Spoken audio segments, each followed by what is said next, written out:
सोचो कोई ऐसा किलर है जो कि एक एक करके लड़कियों का मर्डर करता है और बुरी तरीके से उनको टॉर्चर करता है और इसके बाद में उनकी लाश को कहीं भी फेंक देता है और इसके साथ ही साथ में उन लाशों के ऊपर एक गुड़िया डाल देता है जिसकी गर्दन टूटी हुई होती है।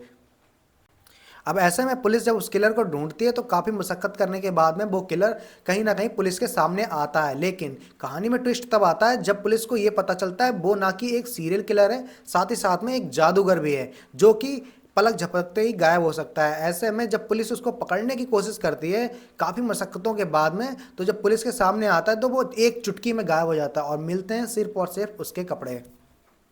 कहानी बहुत ही उम्दा है, ऐसे में ये आपको लास्ट तक बांधे रखेगी। ऐसे में जो विलन है उसका नाम है क्रिस्टोफर, जो कि भेष बदलने में माहिर है, साथ साथ में एक सीरियल किलर होने के साथ साथ में जादूगर भी है जिसको पकड़ना बिल्कुल नामुमकिन लगता है। ऐसे में पुलिस के पास जब ये केस आता है तो ये बहुत ही ज़्यादा झंझट भरा और बहुत ही उलझाने वाला केस होता है, क्योंकि किसी इंसान को पकड़ना हो तो पकड़ भी लो, लेकिन जब उसके पास में ऐसी पावर्स हैं कि वो गायब हो सकता है तो ये कहानी और ये जो केस है काफ़ी ज़्यादा मुश्किल हो जाता है। फिल्म का नाम है रटसासन, जो कि एक तमिल मूवी है और एकदम बेहतरीन मास्टरपीस।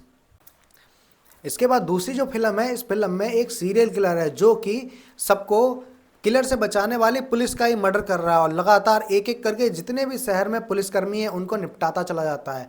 अब सिंपल सी बात है, जब पुलिस के ऊपर बात आती है तो मामला और गंभीर हो जाता है। ऐसे में उसको पकड़ना बहुत ज़्यादा ज़रूरी होता है, लेकिन उस किलर को पकड़ने के लिए जो भी केस लेता है वो पहले ही निपटा दिया जाता है। समस्या ये होती है कि उस किलर को पकड़ने के लिए केस सौंपा किसको जाए, अगर सौंप भी देते हैं तो वो बचता नहीं है। आखिरकार वो किलर कैसे पकड़ा जाता है और बाद में उसके साथ में क्या होता है, और जिस पुलिस ऑफिसर को ये पकड़ने के लिए केस दिया जाता है वो परत दर परत क्या क्या पता करता है और कैसे पुरानी रंजिश पुलिस और उस किलर के बीच निकलती है, ये आपको फिल्म में ही पता चलेगा। इस फिल्म का नाम है अंजाम पथिरा, ये आपको यूट्यूब पर मिल जाएगी।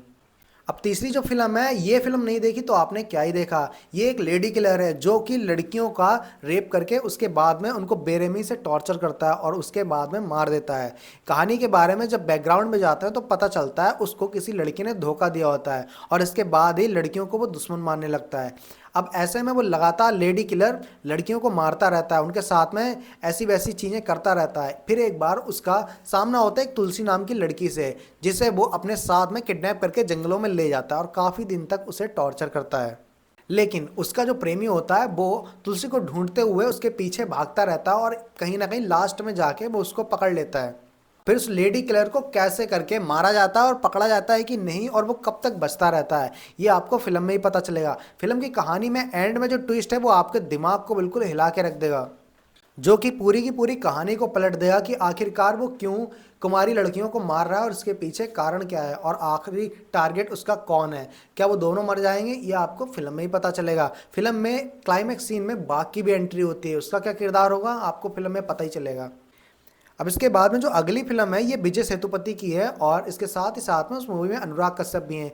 मेरे रिकमेंडेशन से आपको ये मूवी एक बार अपनी ज़िंदगी में ज़रूर देखनी चाहिए, जो कि आपको एकदम क्राइम थ्रिलर मूवीज़ देखने का नज़रिया बदल जाएगी। आप कहोगे कि भाई 2-3 घंटे में मज़ा ही आ गया। फिल्में हों तो ऐसी बिल्कुल ऑस्कर विनिंग।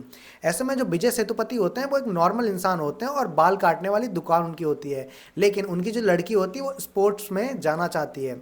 अब अचानक से कुछ दिन बाद में विजय सेतुपति के घर में कुछ चोर आते हैं जो कि उनकी लड़की को बहुत बुरी तरीके से टॉर्चर करते हैं और उसके साथ ही साथ में वो उस लड़की के साथ में रेप वगैरह भी करते हैं। उसके बाद वो लोग वहाँ से निकल जाते हैं उसको मरता हुआ छोड़ के, लेकिन कैसे भी करके वो बच जाती है। आखिर वो चोर कौन है, वो किलर कौन है और क्यों इसकी बेटी के साथ में ये सब करते हैं।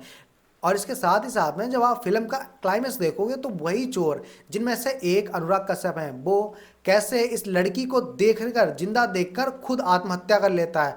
अब कहानी में क्लाइमेक्स में ही पूरा का पूरा मजा छुपा हुआ है, जो कि बताता है कि कैसे जिसने विजय सेतुपति की लड़की का रेप करवाया होता है वो आखिरकार उसको लास्ट में देखकर खुद सुसाइड कर लेता है। मतलब इस कहानी का जो एंड है वो ये है कि किलर खुद ही सुसाइड कर लेता है। ये देखने के लिए आप फिल्म देखो और ये फिल्म एकदम मास्टरपीस है, आपके दिमाग को पुर्जे पुर्जे को हिला देगी। फिल्म का नाम है महाराजा और एक बार ये आपको अपनी लाइफ में जरूर देखनी चाहिए। इसके बाद जो लास्ट फिल्म है उस फिल्म का नाम कमेंट में डाल दूंगा, लेकिन ये फिल्म इतनी बेहतरीन है कि आपको ये बता देगी कि ऐसे लड़कियां जो होती हैं वो मर्डर करके सेल्फ डिफेंस में बचने की किस तरीके से कोशिश कर सकती हैं।